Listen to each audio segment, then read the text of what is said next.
अस्सलाम वालेकुम। पाकिस्तान ने ऑपरेशन बुनियान मरसूस, इसका मतलब है सीसा बिलाई दीवार की तरह, लॉन्च कर दिया। लॉन्च करने की रीज़न क्या है? Pakistan as a nation, as a country कभी भी वॉर को प्रोवोक या इनिशिएट नहीं करता। हमेशा पाकिस्तान के खिलाफ वॉर्स लड़ी गई और उल्टा पाकिस्तान ने अपने आप को डिफेंड किया और अपने आप को साफ किया। वॉर ऑन टेरर को ले लें, बाकी वॉर्स को ले लें, पाकिस्तान कभी भी एडवोकेट नहीं रहा वॉर्स का। Neither we want war.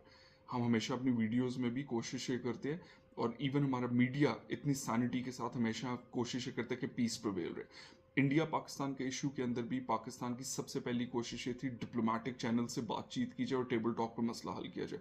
But unfortunately I don't know, जहाँ पे इंसानिटी होती है वहाँ पे लोगों को लगता है कि शायद अगर आप टेबल टॉक की बात करें तो आप वीक हैं। ये बहुत बड़ी गलत फहमी है इवन इंडिया की। Pakistan has all its capacity. और अब हम इस ऑपरेशन के ऊपर आते हैं। इंडिया के अंदर रिपोर्टेडली साइबर अटैक हुआ है जिसमें 70% इंडिया का जो इलेक्ट्रॉनिक सिस्टम है, इलेक्ट्रिक ग्रिड सिस्टम है, वो हैक हो गया था और उनके कंट्रोल में नहीं रहा और वहाँ पे ब्लैकआउट था। मैं जितनी भी चीज़ें आपको बताऊंगा ये इंडिया की तरह नहीं होंगी कि हमने इस्लामाबाद पर कब्जा कर लिया, कराची पर कब्जा कर लिया without any evidence and without any truth. ये चीज़ें आपको वीडियो फुटेजेस के साथ होंगी and they are reported all over the media and authentic media. खैर, पाकिस्तान के ऊपर जो हमले किए गए जिन वेपन्स के साथ और जिन जगहों से लॉन्च किए गए वो पाकिस्तान ऑलरेडी तबाह कर चुका है। Starting with BrahMos storage, Beas के अंदर ब्राह्मोस उनका मिसाइल सिस्टम है, उसकी जो स्टोरेज थी उसको पाकिस्तान ने तबाह किया। उनका ब्रिगेड हेडक्वार्टर, उनका सप्लाई डिपो उधम एयरफील्ड, ब्राह्मोस की सेकंड स्टोरेज नगरोटा के अंदर, उसके बाद पठानकोट एयरफील्ड, उसके बाद रिपोर्टेडली दिल्ली के अंदर पाकिस्तानी ड्रोन्स है। ये मैं आपसे वो बात करूँ, रिपोर्ट ये खबर जो है ये वाली ये भी डेवलपिंग न्यूज़ है। तो मैंने तो भी आपसे शायद 6-7 जगहों की बात की हो। रिपोर्टेडली ये जगह 20 से भी ऊपर है। बट समझाने की बात क्या है, ये सारी वो जगह हैं जहाँ से हमारे बच्चों को, हमारी औरतों को और हमारे सिविलियंस को मारा गया।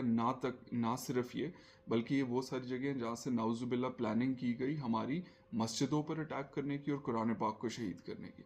सो अगेन पाकिस्तान ने हमेशा चूज़ किया पीस ओवर वॉर। पाकिस्तान ने हमेशा चूज़ किया टेबल टॉक ओवर वॉर। लेकिन इंडिया इस चीज़ को समझ नहीं आ रहा था और ना ही समझ रहा था और इंडिया इससे पीछे नहीं हट रहा था। So there is a limit to everything. और of course Pakistan has capacity and capability to go as far as expected. और सिर्फ यही नहीं, जो मिसल्स पाकिस्तान की तरफ से लॉन्च किए जाते हैं फतेह मिसल्स, वो दुनिया के सबसे sophisticated one of the best micelles हैं। और बात यहाँ पर ख़त्म नहीं होती। उन मिसल्स को जब लॉन्च किया जाता है और जहाँ से लॉन्च किया जाता है तो उनकी लॉन्चिंग के ऊपर उस हर बच्चे का नाम लिखा था जिसको, इनोसेंट बच्चों को इंडिया ने अपनी जारियत से पाकिस्तान में कत्ल किया। अस्सलाम वालेकुम। पाकिस्तान ने ऑपरेशन बुनियान मरसूस, इसका मतलब है सीसा बिलाई